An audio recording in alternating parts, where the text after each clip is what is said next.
Nous sommes là en train de soutenir ce que l'on avait dit en amont, et notre intérêt est de faire voir aux uns et aux autres que l'on n'avait pas tort, parce que au regard de l'organisation faite pour mettre en place le processus électoral en cours, on savait déjà que l'on arriverait à un chaos caractérisé comme celui-ci. Mais maintenant, nous venons et nous intervenons pour éveiller les consciences des uns et des autres, pour que l'on comprenne que l'on n'était pas dupe. On avait déjà pressenti les résultats de chaos qui se présentent aujourd'hui. Et nous disons, à l'issue du travail qui a été effectué, nous constatons qu'il y a lieu de faire voir les causes irréfragables qui justifient l'invalidation de ce scrutin. D'abord, sur le plan du droit, la loi prévoit que les scrutins se tiennent de 6 heures à 17 heures. Sur ce point, nous constatons que les scrutins s'est tenu avec un désordre tel, on a constaté qu'il y a où ça a commencé à 17 heures. Même pendant la nuit, ça a continué. Jusqu'aujourd'hui, ça continue encore.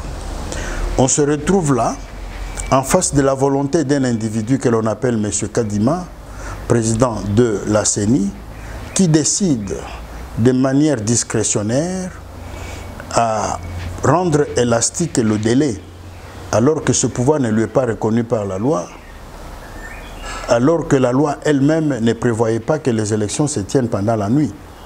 Si on avait exigé que les élections se tiennent pendant la journée, c'est pour éviter tout ce que la nuit peut apporter à ceux qui sont éclairés par l'esprit démoniaque. Si l'on a constaté déjà que pendant la journée, l'on a attrapé beaucoup de machines entre les mains des individus, des bulletins électoraux, tout le matériel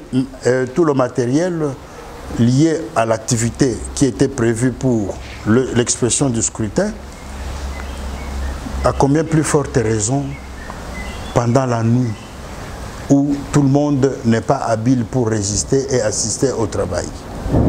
2.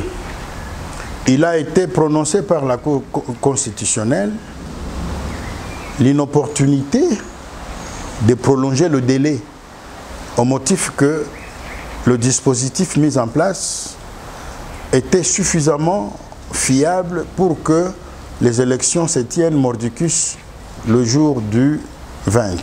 Quelle est la validité de cette prolongation décidée unilatéralement par Kadima? 3.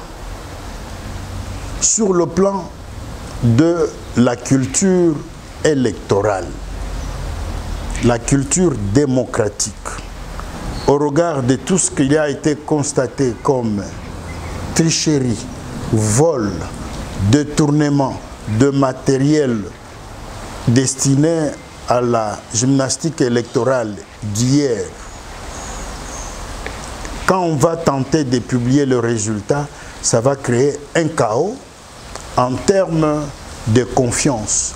Les uns seront d'accord et d'autres ne le seront pas. Nous allons commencer à nous fier aux résultats des suspicions ou des spéculations au regard de la campagne qui a été faite, où chacun a déjà constaté qui pouvait gagner entre les candidats qui étaient en compétition. Tout ça réuni, nous disons, il n'est pas nécessaire que l'on puisse provoquer les consciences qui sont calmes pour arriver à publier un résultat de déception.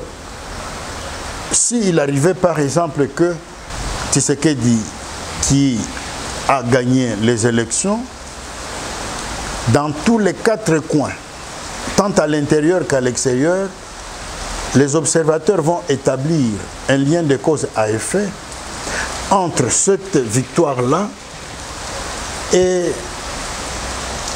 la manière dont les élections ont été organisées en amont.